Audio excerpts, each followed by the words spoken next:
I finally found the Hoosier Cabinet of my dreams.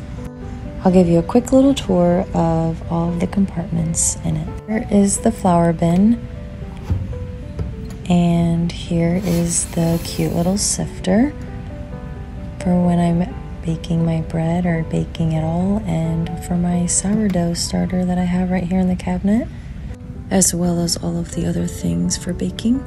And under the roll top is the rest of the utensils I will use for baking. This was a huge part of what I really wanted with the Hoosier Cabinet. A ceramic top that slid out. Here's a cute little cubby. A lot of these actually don't end up having the rack in the center, so that was a really nice part of it. As well as a cutting board. So many of these are destroyed or just not even there anymore.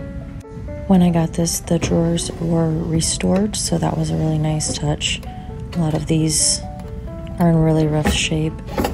And I just have some of my utensils, and here's a bread bin down here at the bottom. I don't have any in there right now, but that's a really nice thing to have on a Hoosier cabinet. And here it is as a whole. I love it. The Hoosier Cabinet of my dreams.